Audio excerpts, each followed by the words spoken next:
how hard did you push it till I black out? Yes. Numerous times, yes.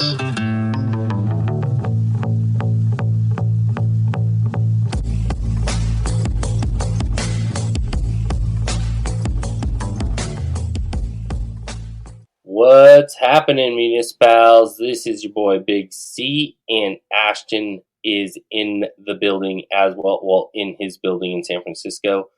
But we are talking a fun topic. I kind of dreamed this up, and that kind of leads into the topic that we're going to be talking about, and that is dream golf course. I think it's kind of cool because the amount of different courses me and Ashton have experienced together and, in our own separate golf lives, I think we've gotten a well-rounded, feel of different types of topography and landscape and style of architecture. And I think it'd be a really cool discussion for us to kind of dive into what and how we would build a golf course that would be our all-time dream golf course if we had no budget and could pick any parcel of land to make it in. So, yeah, really excited for this topic. But let's first check in with the boy, Ashton. How you doing, sir? Hello, Big. I'm good. Big weekend over here. I guess I can say this. This is kind of fun to say.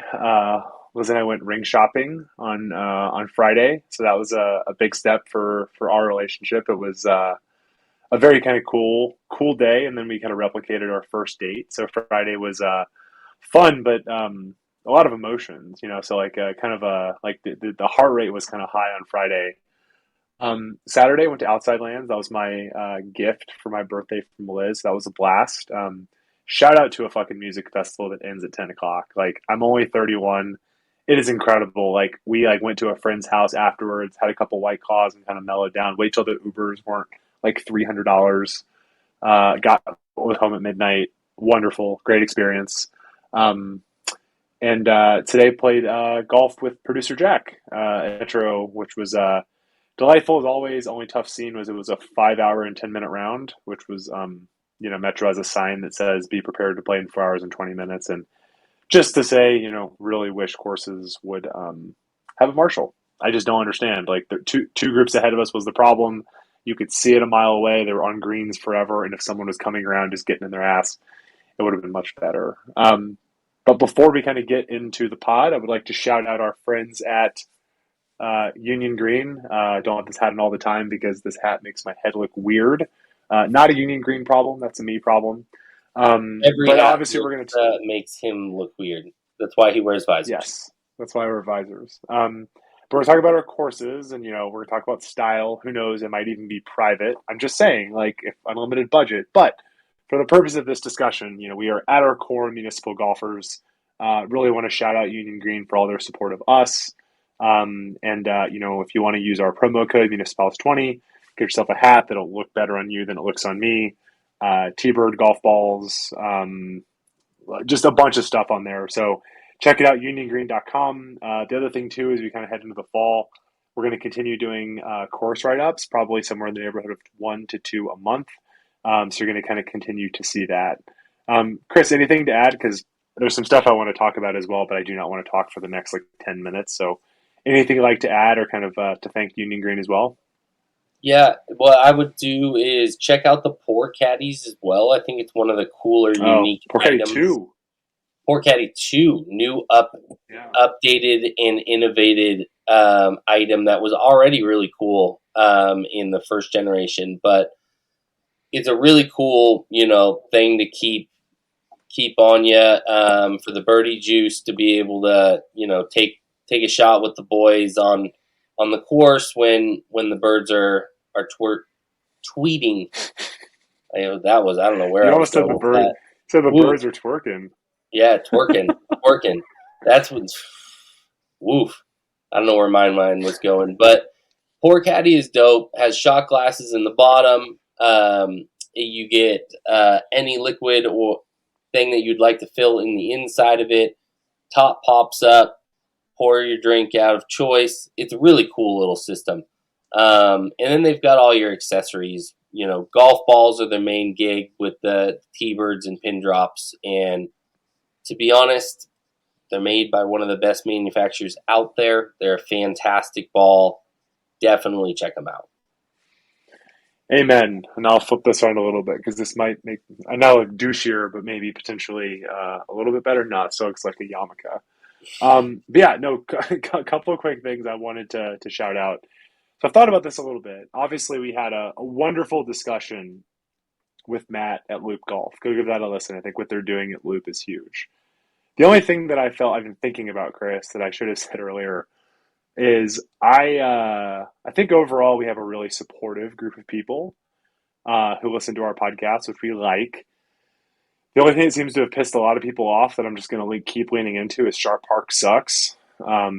Until we fix it, Sharp Park sucks. Sharp I just Park want to say, sucks. Matt,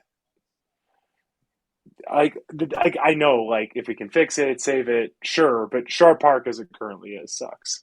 And I just want to say that Matt on the podcast said that if we fix Sharp Park, it would be like Pasatiempo. And after I listened back to the podcast, I really wish that I had jumped in and we could have had a discussion about that. So I just want to say I want to apologize to our listeners because I am here to sometimes have hot takes. I am here to say things people don't want to say. But I don't think it's a controversial opinion to say that Sharp Park has never and will never beat Pasatiempo, which is my favorite golf course in the world, one of the best golf courses in the world. So I want to apologize. I should have called Matt out. Again, Matt, if you're listening, you're the man. We can talk about it over beers, but let's save Sharp Park. But also, it's not going to be the crown jewel or one of the crown jewels of Alistair McKenzie's thing. So that's the first thing I wanted to say. It's been bothering me, and I just had to say something about it. You know what? So the one thing is Sharp Park's landscape. You're never going to replicate or be able to beat Pasatiempo. One, because you're not going to be able to get that landscape. You're just not going to get that land. One thing I would say is they could make it closer to Pacific Grove. Yeah, that's true. They could Although make you can't replicate the sand dunes, though. It doesn't have the same sand dunes. The only thing they would be able to do is they would literally have to raise the golf course. Yeah.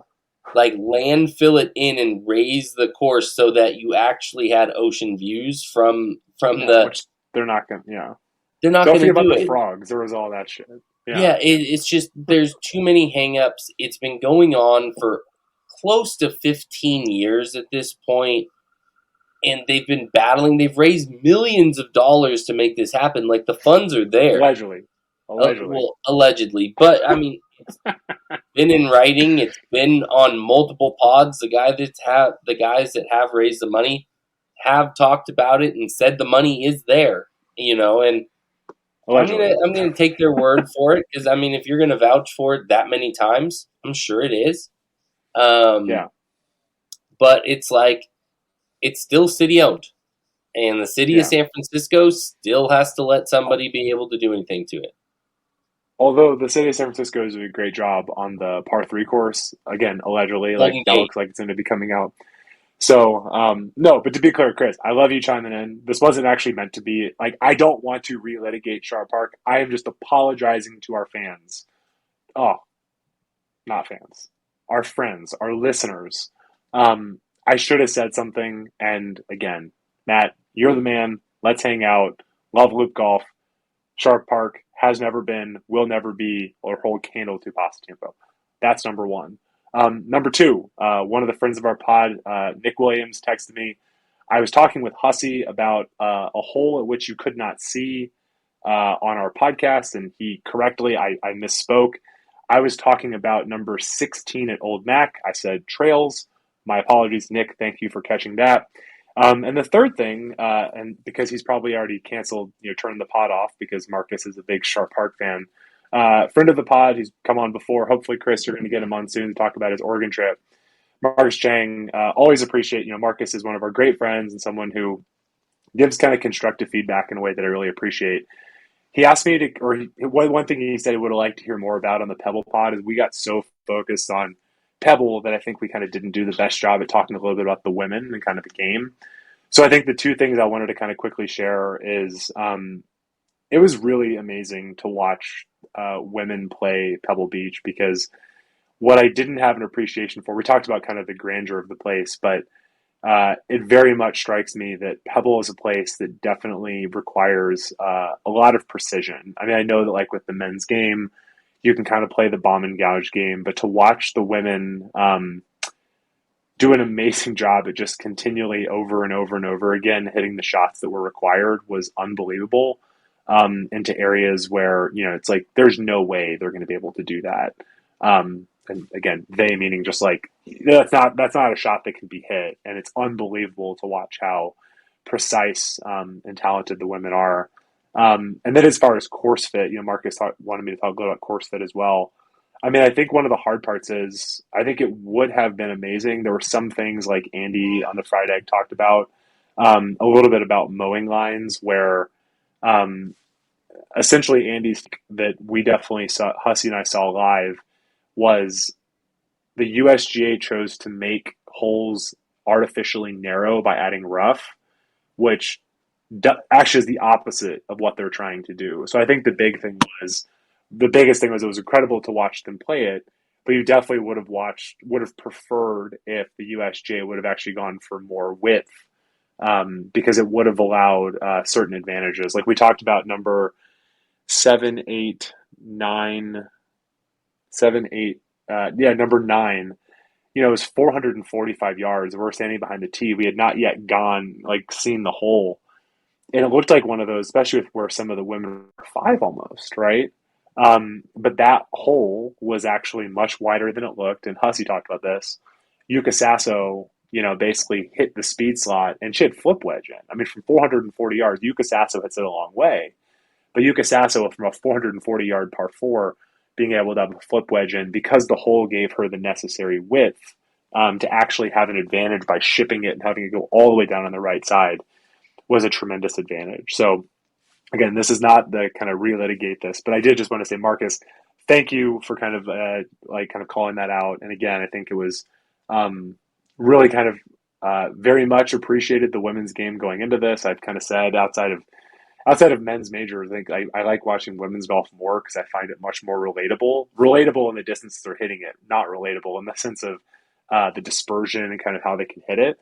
But it was pretty crazy, like watching it sitting at 17, like Hussey and I mentioned, and a couple people hit in the bunker, but in general, the women are hitting it into like very, very, very narrow windows. And it's a lot of they might have a preferred side of the green, which to us at 17 at Pebble, we're just like, I'm hoping to hit it on the green.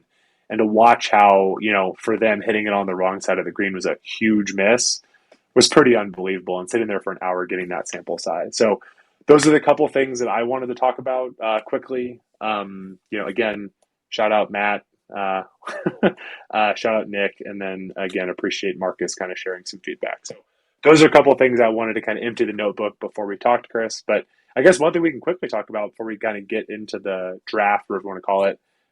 I saw you and you fit me into a new driver. That was exciting. You've done a lot. I mean, my whole bag is you at this point, but we actually kind of put two and two together that you haven't kind of done a full driver fitting for me for like a shaft and everything. And I'm really excited. I mean, it's kind of what I thought going in, but it was really cool to kind of see the numbers validated by, kind of what we assumed going into that conversation. It was really fun.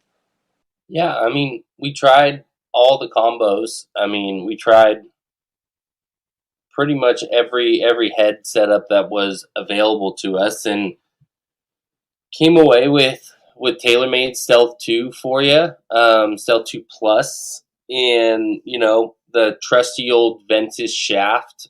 It's just been I mean, the shaft alone has probably been the best fitting shaft since I've been in the industry. I mean, it fits so many people, and that's why you see it in so many people's bags, and especially on tour.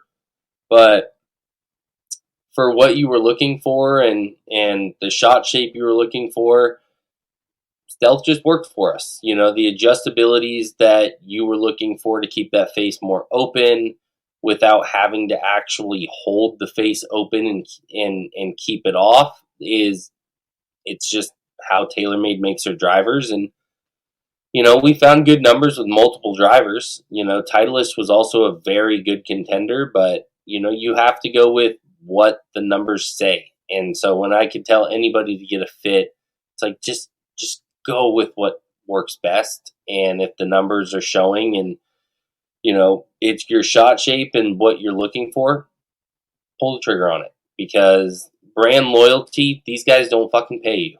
None of these manufacturers are paying you to sell their product or to buy their product or to use their product. So just go with what best works for you, because there's no reason that you need to have an all bag, just because Colin or Call was your favorite player, you don't need to have tailor-made everything.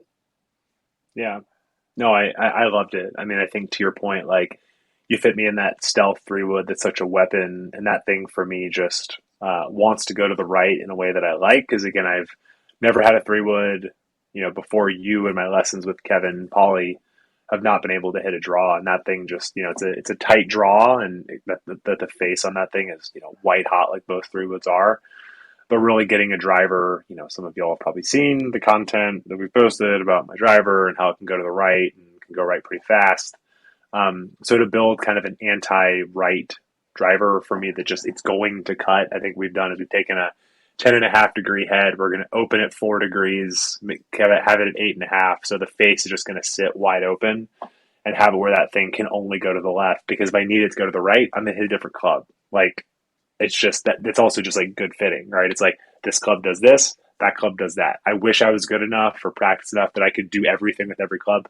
I'm not. I don't. I play golf hopefully once a week, and that's what I got. So just wanted to shout out you, Chris, because I know you're good at what you do. I mean, the lessons have helped a bunch, but my bag is 100% you, and you, Jack. Shout out to you for helping me with my hybrid fit as well. But just a lot better when you get fit. So it's a free ad for Club Champion, but I cannot wait to see that thing. But Chris, take us to the dream golf course, man. I appreciate you letting me empty out the clip. Notebook, not clip. This is make love, play golf, not war. But yeah, I've got a few ideas of things that I want to share. About I think we had a little different interpretation of kind of dream golf course, but I like your structure. So kick us off. I'm excited to talk about it. Yeah, I just think our insight would be kind of cool on how or what we want to do. If we had the chance to be able to design our golf course. So like I broke it down into categories. So these are important things I think that would make kind of our style of golf course very unique. And so the first thing I would ask you, Ashton, is what is the parcel of land or style of landscape that you would choose for your actual golf course? And so this is kind of like Sim City when you're trying to pick your landscape to build your city in. I mean, I'll go into all of this to say that it's really hard to not, I feel like, go with like golf is having a very specific moment right now, it feels, and it's a movement that I'm very supportive of. And so as I've thought through this, I'm not bashful about it, but I think that like a lot of my answers are going to be very much kind of with the consensus, we'll say, because as you've heard over the last pod and a pod we'll have in the future, I'm not going to tell you Robert Trent Jones, target golf, hit it here, hit it here. That's not what I'm about. So I would definitely say links golf or link style golf, the humps and bumps, from a drainage perspective, think a little bit, I'm no agronomist, but I know enough to know that, sandy soil drains really well. So I think to me, that would certainly be what I would choose. So would you go the route of where Tom Doak and stuff are building them inland in places like open prairie areas like Nebraska? Or would you go more towards a site like Bandon or most of the courses that you're going to find in Scotland, Ireland, more coastal? I think my ideal would be somewhere in between. I mean, I think that again, the idea, since this is dream, you're thinking this would actually be done well. I think that I would have a course that would have about half the holes on water. I think that's awesome. But I think holes that go specifically like away from the water, like into the like I mean, I don't like a golf course with a lot of trees. I mean, we had that discussion with Garrett Morrison. But I do think like in the vibe of, I mean, abandoned trails, like that sort of trees, like I enjoy. But like for abandoned trails, I mean, obviously it's one of my favorite, probably top five courses I've ever played. Like, could abandoned trails be better if it had a few holes on the water? Like 100%, right? But I think sometimes, like, I don't think you're gonna like necessarily like overdose on the coast, but like at Pack Dunes, most of the time you're just like, holy shit, like it's just the ocean, right? It's kind of hard sometimes to, or I know I've heard this, like Tron talk about this at Whistling Straits or some of these, or like the Ocean Course, where like you almost like lose depth perception. Like you're like, you have nothing to point at, right? You're like kind of out on the water to the point where like you have no, like, you can't exactly like almost pinpoint where you are. So I think to me, it would be like definitely some holes on the water, but I think like making it where we could like really, really nail the inland holes, right? Because that's always the thing, right? Oh, the inland holes kind of stink. It's like if we could build a course where there's like those dramatic reveals, like one at Sheep Ranch, right? It was like, holy cow, like from the forest down to the water. But then when you go inland, you're not like super bummed. They're great golf holes. Like the volcano hole at Sheep, right? That has nothing to do, like that hole has nothing to do with the water. It's just a great golf hole. That's what I would want to do, where there's both. All right, I like that answer. I like that answer. I mean, I wouldn't say similar to kind of the route I would go. So, I mean, mine's kind of, very idealistic. This would be almost an Hell impossible yeah. site to be able to Terrahata. actually like create. So, it would be like a meadow that runs along the ocean, you know. But Ooh. my thing would be I would like it to be more towards the beach, not on cliffs like a lot of the Bandon Dunes courses are, but I would actually like the meadow to kind of like flow down into a beach. But my first thing is I want it to be butted up against kind of like a forest of trees. Because my first tee shot and where my clubhouse is, I want my clubhouse to be up on top of a hill, kind of perched over and looking into the meadow, into the ocean.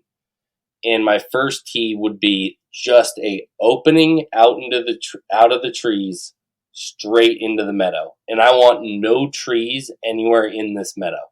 I want it to be, other than the trees that you're hitting through off of the first tee shot, I legitimately want zero trees on my golf course. So I want it open landscape, right at sea level, just wide open, sandy dunescape. That would be my ideal landscape.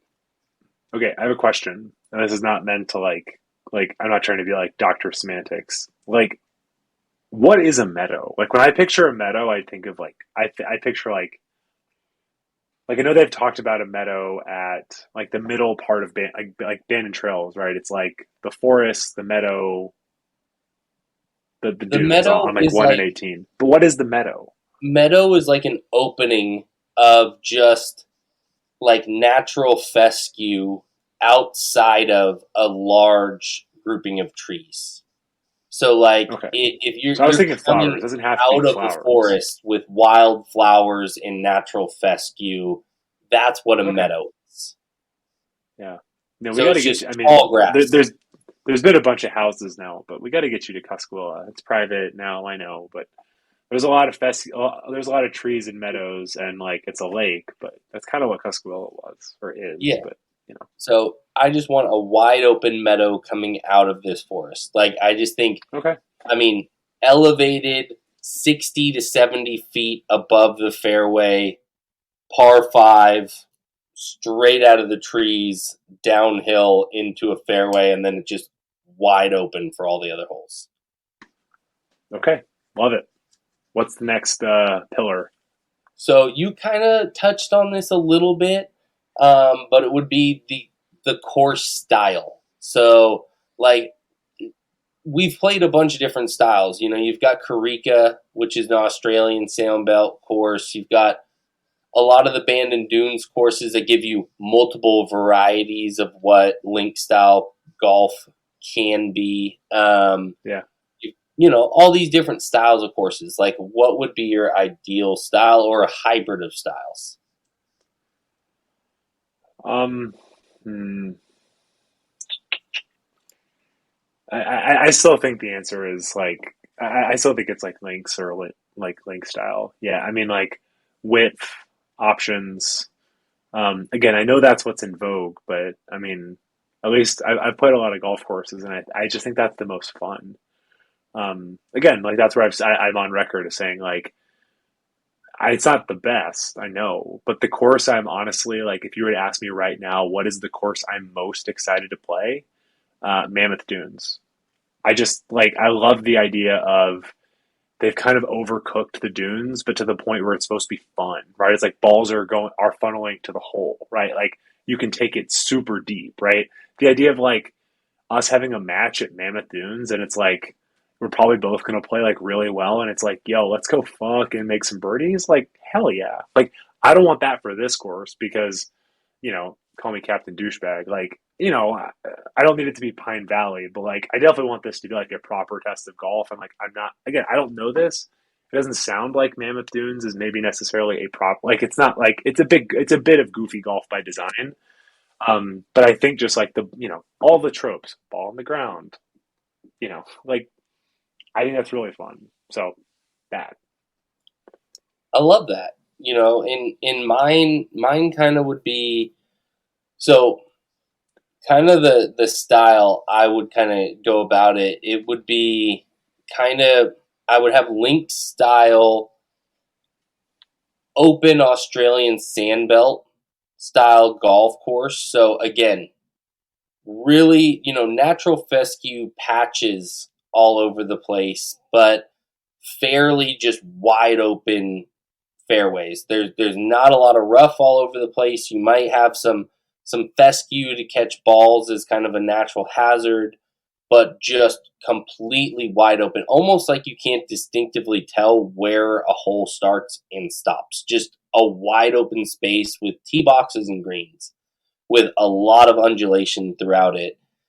But the way I would want my greens to be styled, and this is where it would kind of be a weird twist I don't think anybody's ever done, you know, I would have a certain, more modern architect design my fairways and my tee boxes and where it goes. But the greens, I would like to be styled like Golden Age architecture.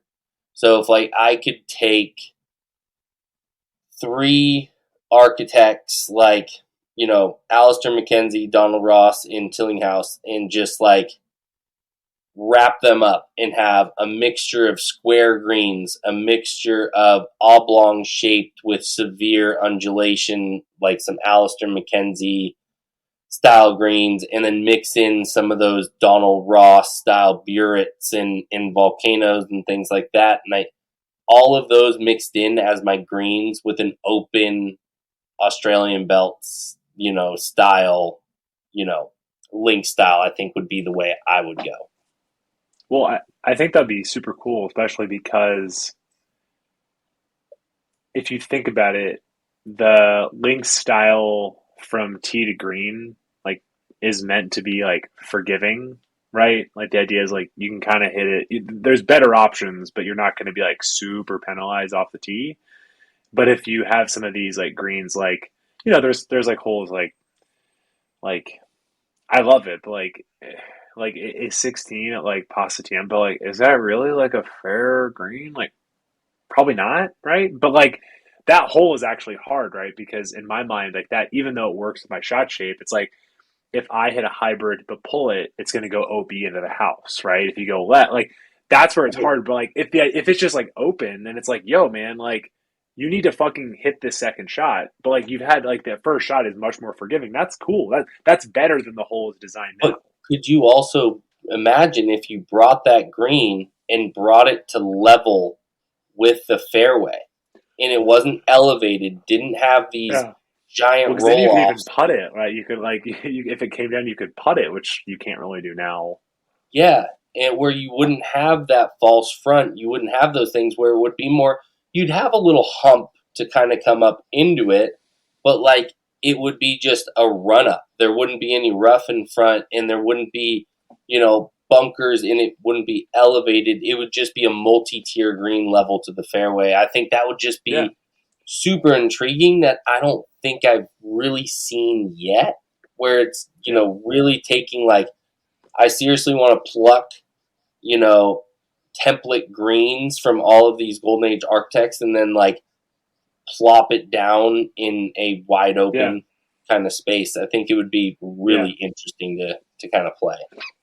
yeah. I mean, I think the hard part for me is like, I know one of your questions is going to be architects. I mean, the more golf that I play, the more I realize that like I'm about as close to a core Crenshaw devotee as it gets. Like I mean, it's like the core. It's like looking back. Again, I'm not going to relitigate this, but like growing up on Cuscahuilla, what I felt at Man and Trails. It's actually a shame we just canceled in a couple weeks. We were supposed to go to Maui. We canceled it because of the fires. And we just felt it was irresponsible to take resources right now. And again, hopefully people have seen this. Like Maui currently, 89 people dead and counting, and the largest wildfire in the history of the highest death toll of any wildfire in American history. Insane. Like, please make sure to donate Super and sad. help. And if you're going, don't go because they need the resources, not for your vacation. But I had decided I was going to play Kapalua by myself. It was sick. I had a 7 o'clock tee time by myself. First off, gonna go play the plantation course. Um, because like Hawaii is my favorite place in the world, and like Core Crenshaw is my favorite, and I was like, fuck it, let's just do it. I'm on vacation. So the hard part for me is it's like I'm totally with you. Like I mean, I literally right here have all 18 greens at Pasa Tiempo that the fried egg did. But I've played a lot of Core Crenshaw greens like that are very like very very hard. I mean, as a kid, there's some like number 5 at Cuscahuilla, this gigantic waste bunker in the middle, little fairway right, fairway left, fescue all around for you, Chris. This like asshole, brutal, like teeny tiny little green. But the hole is drivable. So the idea is like we're gonna let you drive it. Like you only need a good drive, right? You can. I think now I could probably get 3-wood onto that green. But like, dude, if the pin is on like on the back right corner, you have like this much room to hit it, And so I just like I've seen Core Crenshaw do greens that are like very subtle, but then ones that are like you can hit it up there and make a 10. Like seriously, like, you can drive it up by the green and make a 10. So the Dude, hard with thing for that, me is like my whole mind is gonna like I feel like I'm gonna keep funneling back to like kind of Core Crenshaw principles because that's kind no, of but what the that's what the kind of question for what architect you would want to build yeah. your course, Mm-hmm. because that would mean that they would be the ones that would probably listen to your ideals and take Yeah. them probably to the place that you'd want to go. And to be honest, they would be my go to if I was going to build the course as well. Like, Yeah. I would go, it's because they've built all of the styles. They Totally. They're haven't so just built, versatile. they're very versatile. Where like Tom Doak, you play a Tom Doak, it's very Tom Doak. Like you play a David Yeah. McClay kid, it's a David McClay kid. It's Yeah. same with Gil Hance. Like you play Gil, it's very distinctively his. And so where I have played, I haven't gotten a chance to play as many Core Crenshaw courses as I would like in my time, but like the couple that I have been able to experience, it's like I can Yeah. It's see if incredible. I went to them and said, okay, I want, you know, just like you Yeah. guys did out when you were talking about Tasmania, like that Australian Mm-hmm. sandbelt style course that you guys are known for in Australia and Tasmania and that style of area. I want to Yeah. take that, and then here's the 6 courses of Golden Age architecture.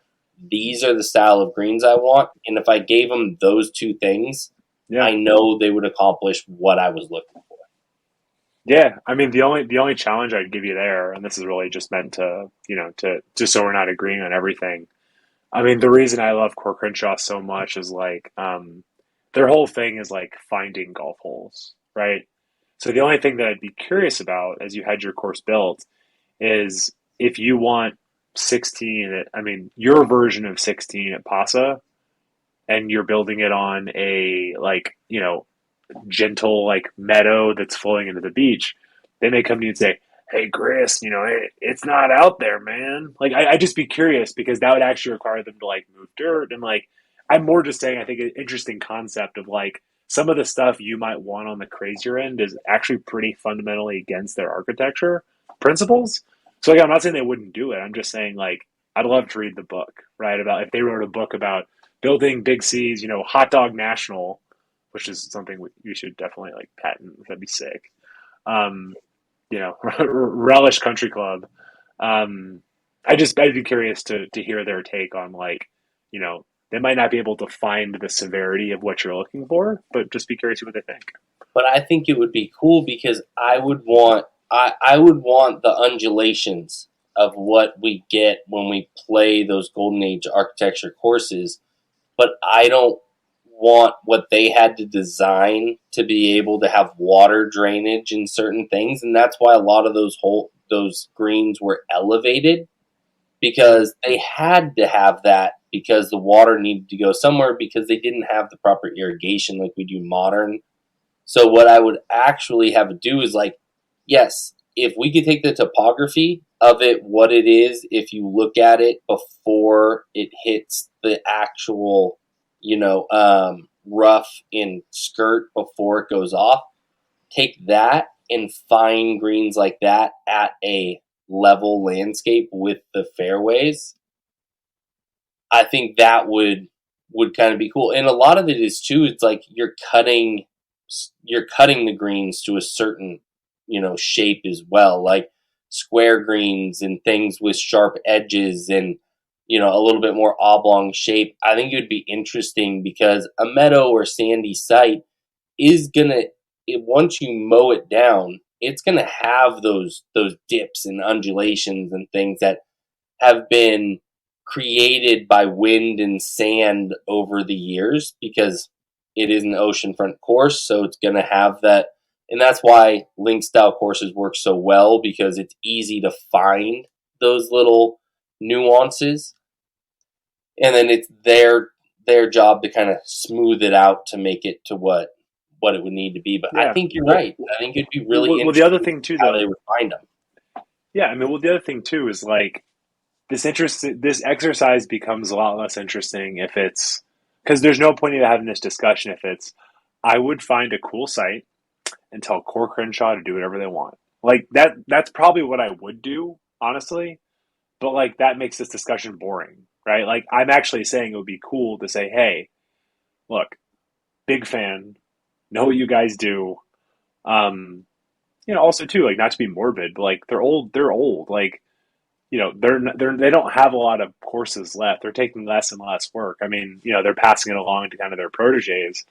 It could be cool where it's like, hey, y'all have zigged your whole life and it's been amazing. Like everybody loves your zig. Before you go, why don't we zag together? Be super cool, right? Like have Core Crenshaw build like to see like what Core Crenshaw's, again, you wouldn't do it everywhere, but to see like Core Crenshaw's interpretation sometimes of like maximalist architecture, fuck, that'd be sick. Right? They don't do that. So that I would actually think that'd be really cool. You might get more like 14 at Bandon Trails, right? Holes that are just divisive as fuck. And like again, I've said I don't have an opinion on 14 at Trails. Like they built it, I gotta play it. It's an amazing match play hole. Can see why it might be tough from stroke play, but like I'd love to see a few more of those from them. Like maybe not ones that are a little bit more fair, but it'd be cool to see what they can come up with. So I'm here for it. Yeah, I think it would just be I would just be very stringent on making sure that the greens resembled Golden Age architecture, and that might be a challenge for them in the landscape that I dream this up to be.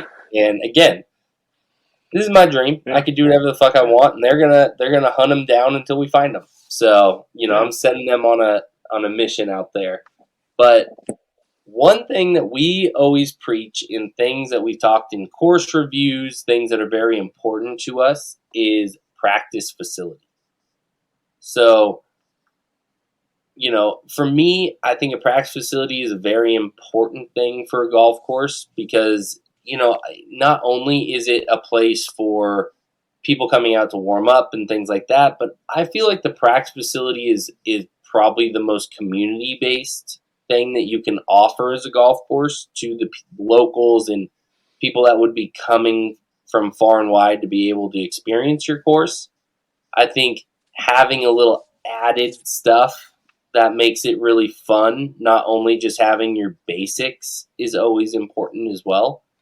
Um, so for practice facility, where would you go to make your ultimate practice facility? Um, I think I'll focus on just one thing because I think that like some of this stuff is implied, right? You want a range that's long enough to hit driver, you want enough stalls, like some of that stuff. And it's sort of inspired by Atlanta Athletic Club's practice that I've talked about that you're going to lose your mind when you see it one day, Chris. But I think what they have that's so cool is I think they have two greens there where they actually have areas. I forget where it starts, but I think it's maybe like 20 to 80 yards. Like every 5 yards, there's like a pyramid of balls. It's like 20, and then over here is 25, and it's like 30. And so the idea is just that you can, like, if you are playing great and you kind of actually, not to out you, but you were talking before we press record about how you're really struggling from like 40 to 80 yards, right? And like, if you want to go like before you play, you're like, cool, I'm just going to go hit like, this is tapped out. I'm going to pick the back left flag, 55 yards, and go hit like four of these before I play. That'd be amazing, right? Or it's like, that would be so relaxing to me of like, I think what I'm so bummed as like I've been playing really good golf despite the fact that I'm not practicing. And shout out to Kevin for like helping me like have drills and stuff that I can do in my house. And again, I live in San Francisco. The nearest practice facility is like Mariners Point, and that's just not that. Me going to Mariners Point and having a full practice session is like 3.5 hours. It's just not very feasible for me.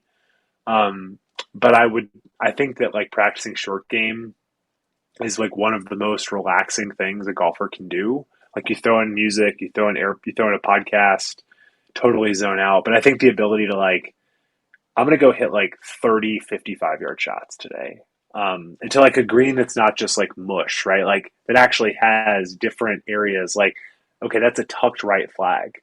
Let me hit 55, cutting across it with spin. Let me try to bang into the hill, right? Because probably the issue you're having, how you say, Chris, is like you don't have those reps because if you have 45 yards in the ball of your feet, you live in a simulator. You don't know what that feels like. And so I think what AAC has done a good job is trying to replicate that for people. Both, I think, is good for practicing, but I think that also just be great to. I would love to be able to hit a few of those shots before I play. Hit a couple drivers to kind of warm the back up, hit a few putts, but I think the ability to hit those shots before you play a little bit to get a feel before you have one on number three, and then also to do that for relaxation. Again, there's other things, but that's to me what I think would be really delightful. And just range balls that get cycled out a lot. There's a whole discussion in my local no laying up chapter about what a racket, and especially the Bay Area balls are. Like large bucket of balls going for like $25 that are just no dimples, haven't been changed out in years. Like it honestly just means you shouldn't even, like there's no point. That's kind of why I don't go practice. It's like I'm not going to spend $20 to go hit a bunch of dimpleless balls. Like you give me their Apsodo, it's like the driver numbers aren't right. Like you're a brand new Pro V1X versus that. So range balls that get cycled out a lot. A driving range is long enough to hit driver, and a lot of places, 45, 50, 65 yard shots. So I think that would be really delightful. For me, of course, it would be grass range, no mats, blah blah blah. The normal check the boxes of what every golfer wants. But for me, big thing I would want would be, I want one massive size putting green that would allow enough space and enough holes for 15, 20 golfers to be able to practice putting at the same time and not have to watch each other to make sure you're not hitting at the same hole and all that stuff. Because that's one thing that drives me crazy. whenever I go to public courses, they've got these tiny circle greens that have 4 holes on it, and there's like 4 groups that are getting ready to tee off, and they're all trying to get a couple putts in, and you're just like, your group is all trying to share a hole of 10 to 15 feet, and it's just pain in the ass. And so something's massive enough to where, I could have 20 holes, and it be at least, 40, 45 yards long by about 30 yards, wide. Like just a massive, massive green. Putting only, just for putting. Then in the chipping area, very much kind of, so the one that I'm going to use, and I know, guys, we're using 2 private course examples, but they unfortunately are the ones that invest in good practice facilities, because public courses don't make money on them, so they're not going to invest in good practice facilities. So, unless you're Mariners Point, where you actually do have a pretty good chipping practice facility, but you also have to rent time to be able to go in the gated practice facility. So my thing would be, Columbia Edgewater out here in Portland has a really, really incredible practice facility. So it's one really long green with 3 flags, 2 bunkers on each side with large lips, and then a third auxiliary green kind of off to the left with another bunker. And then what they have, same thing, they have balls set up in different areas. But what they have is it goes back to about 80, 90 yards, but they have multiple like leveled tiers that you can try to play off of different undulations, different heights, and where it would actually play off of. Then they've got a really cool different flat area and different undulations below that to kind of practice on different lies from within 30 to 40 yards, which is just, it really helps you dial stuff in and gives you a great look at it. And then I think it would just be fun to be able to put 2 or 3 tee boxes from 110 to 140 yards out, where you could just have fun, fun little matches or games, or you could utilize it for time for match plays coming in off the course that are tied. You could have little tee boxes set up out there for 160-yard par 3 to break the tiebreaker onto the practice greens. So I think that would be kind of cool. So that would be kind of my ideal practice facility. It would also be 24 hours. Light it up, 24 hours. Anybody can come out whenever they want. If you're local, you can come out at 3 in the morning and hit chips if you want. You could, doesn't matter. 24 hours, lit area. This is out in the middle of nowhere. This is my imaginary place, so I could do whatever I want. So that's my practice facility. So next thing I thought would be really cool would be your perfect hole. So we've played a lot of different golf holes. If you were going to design, if you were going to say, hey, architect, whoever's going to design my course, Core Crenshaw, fuck you. This is the hole you're going to design. I don't care. You're designing it exactly how I want it. What would be your hole? Ideal hole. And you could use a hole that you've played as a template.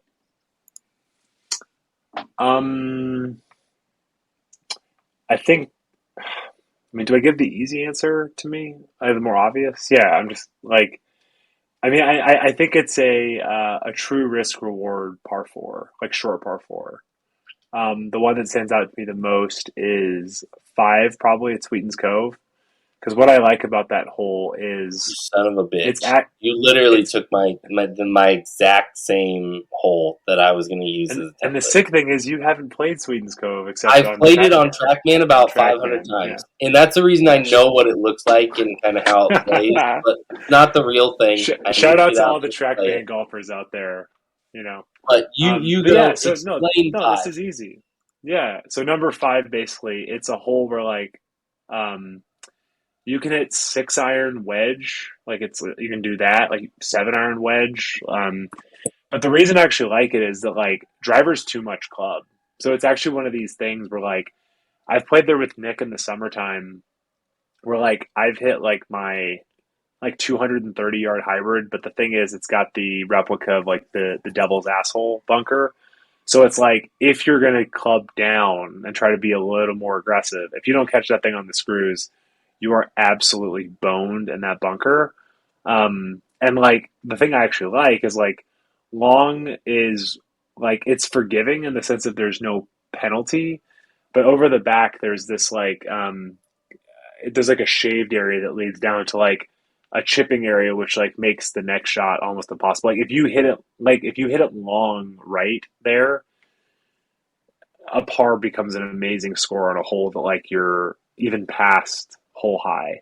So, but the reason I think I like that in particular is like I love a drivable par four where you have to hit driver, but I think it's actually kind of sick. Like I guess the way to make it better is like if you could have one more tee box and you could move tee boxes. Like one day you have to just commit to hitting driver, but then one day it's more of like 242 yards, right? Where you're like, is it a 5 wood? Is it a 3 wood? Do I get chippy? Do I just hit 6 iron?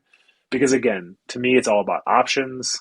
And I think that that hole is like one of my favorite holes I've ever played. And again, apparently you too. So like, chime in, but like, I imagine you feel the same way. Obviously, Well, my thing is just gettable par fours are probably one of the funnest holes you can fun. They're play. just fun. Like I think 290 to 300 is like the wheelhouse for one of the best par fours that you can kind of make. It's just, and I think it's just like you said. I think you just Actually, have if you love that, Chris, you number seven at Sweetens is maybe a better example because seven is like Nick, like listen seven's to this. good, got the little bit Seven of green, trees on the right, a little bit of bunker undulation. short left. Yep. Yeah. And like that green, like Nick stands by that that's like the most like ridiculous because it's like it takes your north like Pacific Northwest turtleback and just goes like this to it because it's like truly, I mean, there's like not a lot of pennable spots. And again, because it sweetens there's two pens, when you play the black pen, which is the harder one, it's always going to be in a spot where like you are like inches from just absolutely getting completely exposed. So, but that one, Chris, you like have like if you're gonna go for the green, it's a driver. So like, but again, that's why again we've like I don't think we actually have done. Eventually, we'll do probably when you play there, we'll do like the mega sweetens episode. But the fact that you have five, that's like you're going for the green with a hybrid or 3 wood par four, and then the fact that like number seven is the same thing, and then again six in between is like a very long, challenging par four. It's just like that's why Sweetens is the best because it's like you get to taste all of the flavors of ice cream. Yeah, I think for me, the one thing I would want on kind of a gettable par four would be I would want I would want two different sides of the green. So I would want a punch bowl on one side of the green, and I would want a turtleback on one side of the green.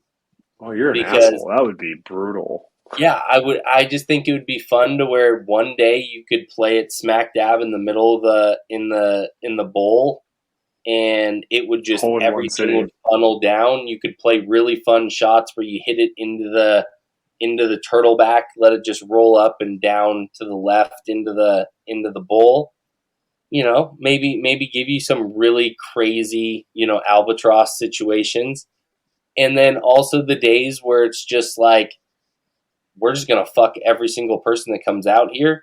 You plop the pin dead ass in the middle of the turtleback and say, good luck. Yeah, So one day love you'll it. go out there and you'll probably get a very easy eagle birdie look, and then the next day, good luck getting a double. Yeah, I love it. I just think it would just and it completely changes the whole Fun, each day on how you play it, and I think fun. it's just a fun way to go about it. So huge thing How for how us. many more pillars do you have here? We're I almost only at an got hour. two. We're almost Okay, we're because running out. I got to get through my like random grab bag of stuff. Yes. So next one would be practice facility, or I'm sorry, we already went through that. Style of club. So big thing, I think this is really important because for us, Are we a bunch of there are frauds? That's the particular things question. we love and absolutely fucking hate about certain courses that we have played when it comes to like how they run their facilities and things like that. So, what would be, are you going to go Dunes Club where it's private, but you can write in and the public can play? Would you go, the reserve style where you just, fuck it, we got two courses, we'll swap them back and forth, and it's private, semi-private kind of situation, or Sweetens Cove kind of open, or just your standard clubhouse? I think Sweetens feels like the right model because I think that Sweetens is the right model with the assumption that you build the golf course the right way. Because I hate to be this way. This is going to be definitely more of an elitist. Hey, I didn't say private, so it's not as elitist as I could say. But like, I guess it's also just I just played a 5 hour and 10 minute round at Metro, and like, what the guy in front of us came up to like had to come back because he left his roach on the tee box, and was like, "Yo, bro, what's up?" Like I don't want to be that guy, but also it's like I like that guy got to relax on a Sunday, but like that guy's interpretation of golf compared to mine is very different. Like he doesn't care if it's Metro or Meadow Club, right? He doesn't. And I think I would want people who were more serious golfers, like people who again have fun, right? I mean, like the example I talk to Liz about all the time is like me and Hussey, right? Me and Hussey have like we're point one, like he's a 3.2, I'm a 3.3. When we go play, one of us might give each other one, and we wait to drink beers until after, and we like it's fun, but like we have a fucking match, right? Like, we're out there grinding against each other, trying to win our dumb 5-5-10, right? That's who I want to come to this thing. Like, no, we're not gonna like fucking like win the USAM, but we play golf because we're trying to compete, and we take it a little more seriously than so. But I think the Sweetens model, if you build the golf course the right way, that's open to the public, but like the people you meet there, it's like it's hard to describe, but like you just look at like people's bags, and you just look like you just watch the way people carrying themselves, and like there are people who like golf is a big part of their identity. They're having fun, but they take it seriously. That's what I would want to do, and also too, like I feel like I'd be a fraud to say anything different. Being the Municipals, I do think it'd be pretty sick to be like, this is my course. It's kind of like the Ohoopee style, right? Where it's like, yeah, I mean, like if you know the right person, you can come, and it's going to cost you $1,000 a day. Like it's going to be amazing. I do sort of think that like one thing I should add is like, I think the style I'd probably go for is the Ohoopee style of course. Like I love the idea of there is no like par. It's very much like this is a match play golf course. So I think that I would go for that. But I think the Sweetens model, because that'd be sick, right? The idea of a public track, anybody can come, but it's like, oh, you can come, but you can't play stroke play. Like, do not fucking. If you play stroke play, we're gonna have a list of people who have catch playing stroke play, and you can't come back. Like that's probably what I would do. Like open to the public, anybody's welcome. Play fucking match play. Actually, you have to have a handicap too. Like you have to have a valid gin. You have to have a valid gin. Now we're cooking. A valid gin to book the tee time, and you have to play match play. That's what I would do. And if you don't like it, go play somewhere else. There's every other golf course in the world except for, I guess, Ohoopee. You can fucking, did I make a 7 or an 8? Here, we don't fucking care. Did you win the hole, right? So that's my answer. I'm into that. Let's do that. That's unique. It's different. It's all on its own, and I like that. I think for me, it would be kind of a combination of Gerhardt and Sweetens. So like I love the all day pass situation. In no tee times. I really think that's one of the coolest things you could absolutely do. But my big thing would be I also want it to be a more relaxing and fun environment. So for me, I would on the turn I would have kind of like a bar that's just a hangout with the green for people that just want to like come out there, hang out. if you just wanted to play 9, then hop back out there and play 9.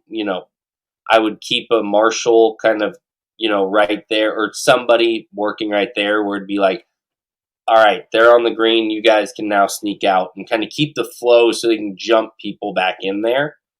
I think that'd be kind of cool where you could it's just a little hut on the ocean that just has a green over there, so you could just hang out, play some putting games, do whatever you want out there, but it's just kind of a added bonus. I also think that I would have it walking only plus the surfboard style golf carts and the motorcycle golf carts, but no full size golf carts. Except for you. You're the golf course owner. I can see the big C mobile in a car, but everyone else has to walk. That's what you should do. I would be down. The Oscar Mayer Wiener. You're driving the Oscar Mayer Wiener. It's like an Oscar Mayer Wiener golf cart around. You blow a little whistle, like Scott from Santa Claus. Yeah. Here comes Big Chris, just blowing the weenie whistle as we're all walking along, and you're blowing the weenie whistle. Hell yeah!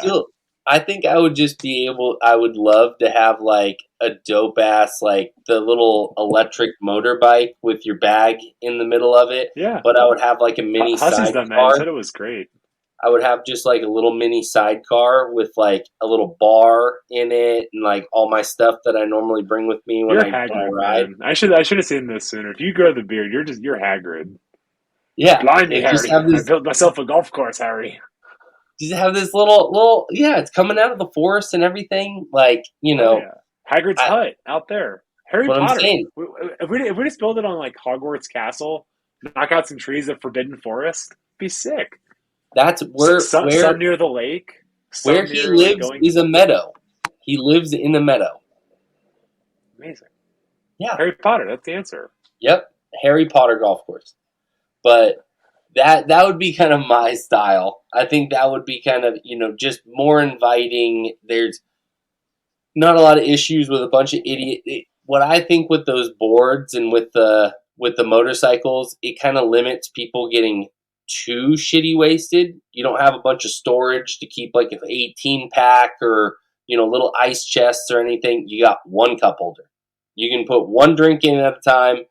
If you want to keep a couple spares in your bag, that's on you, but like it limits the idiots coming out there and getting just shit faced. So, I like that. Last thing,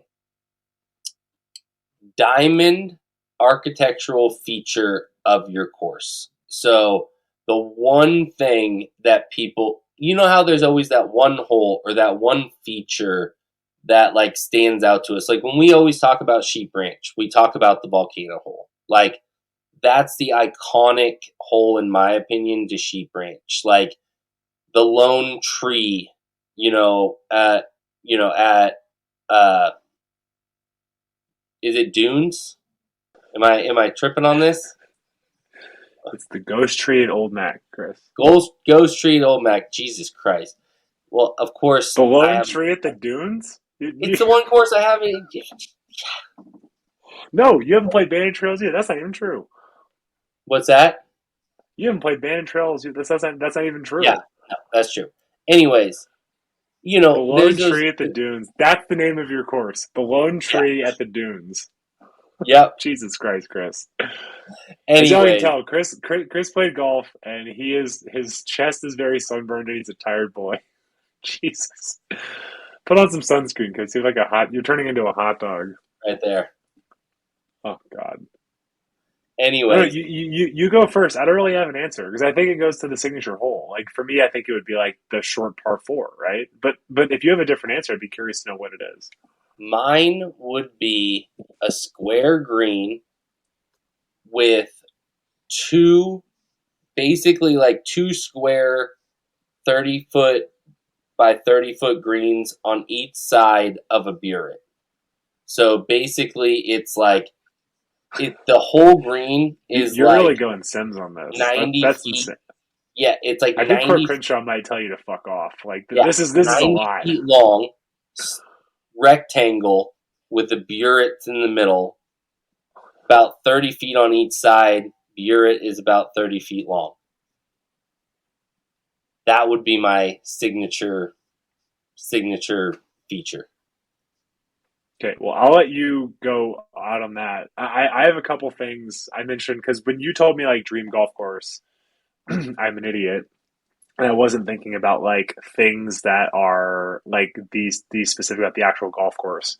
I just have some things that I were running down that I think I would love to do. This is more kind of in the private course model, but I mean, like whatever.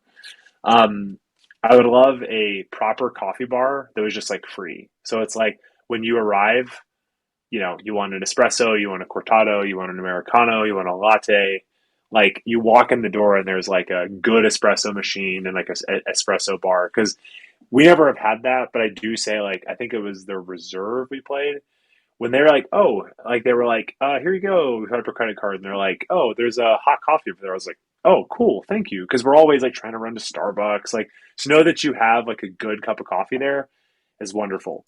Natural segue. On the way to Sweetens, I'm sure y'all have heard probably Tron talk about Buc-ee's, the crazy ass like Walmart gas station kind of thing. One of the things Buc-ee's is known for is their bathrooms, super, super clean bathrooms. The other component too is they have a ton of stalls and they're like big enough and they work and they're clean.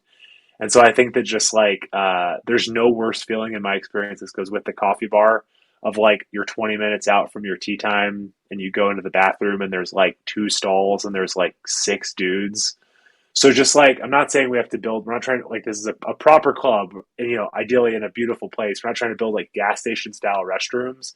But it was incredible to go to Buc-ee's and it's like there's so many stalls and they're all clean. And if you're in a bit of a hurry and if you know what I mean by that, you can go and like there's enough room. And so enough bathrooms is big. 'Cause that's infuriating when you're on the golf course or trying to start your round.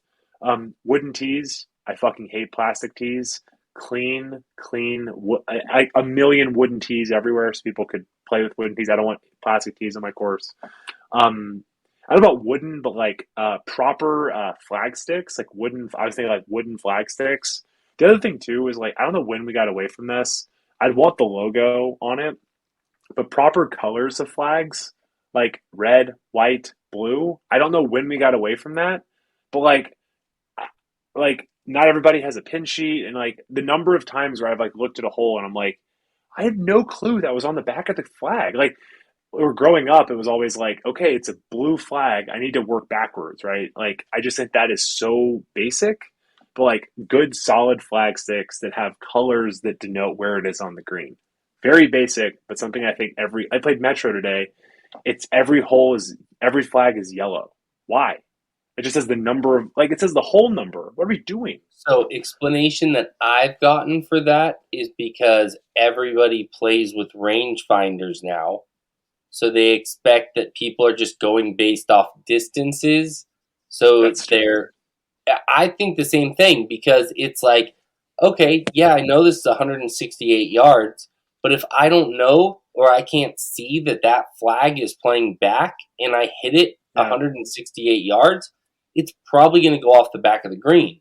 Where if I know it's a blue flag, I want to hit it 158 yards because I want it to be able to roll just a little bit towards the pin. Or if it's front, you know what I mean. But I'm with you. Colored flags, highly important in my opinion. Also, and again, they look great. Standardized, like same logo, colors. But just easy. Yeah. Another thing that we just played the reserve. It drove me crazy that their back tees were green. Their tee before that is black. The tee in front of the tee up is tan. It literally it's such a weird shouldn't it be black, tan, green, if anything? Even that would make more sense. Black is always in the back. They're always back tee. Black, no matter what, black is always back tees. In any course that ever puts black not as the back tees, infuriating. And you know what? Yeah. It's supposed to be black, blue, white, red. Period. That's the standardized tee box colors. Yeah, I'm with you. And then yellow. We don't need to get cute. If you want to put a kid's tee, it's yellow. We don't need to get cute. Yeah, some things No. are just meant to be. Yeah. This is super obvious. I think we kind of touched on this earlier. The right grass for the style of course, it's top of mind because we played Spanish Bay. If that course was fescue, I still would hate it, but if it was fescue, it'd play totally different. I have on here elite turn snacks. I This is me outing myself.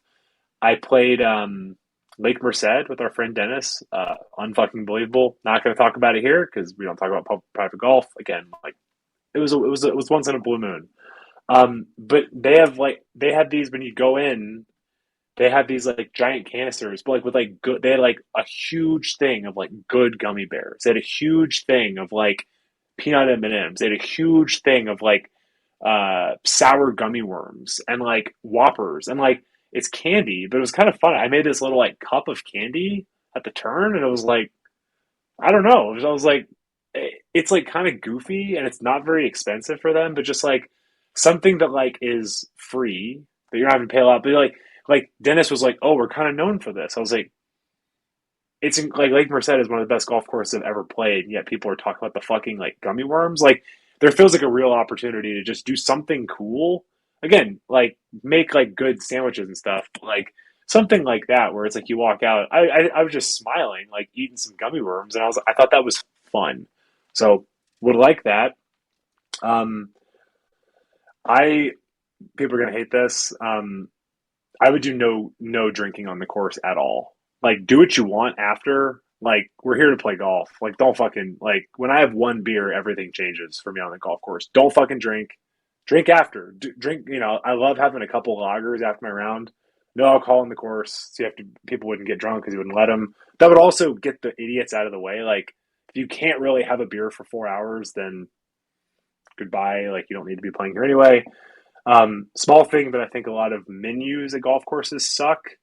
I would love like this is very me. I would love more vegetables on the golf course, like more vegetables like afterwards, like a salad that's not Caesar, like just something that I could eat after. Like I would love like you're gonna absolutely make fun of me so much. Like if I could have like it's like brown rice, like a chicken skewer and like roasted like zucchini and squash, like something like that after a golf round. Like I don't need another like a burger, a club sandwich, a chicken salad. It's like okay, but like how about something that's like a little bit like healthier or that like could like actually fill me up as opposed to like another burger and fries.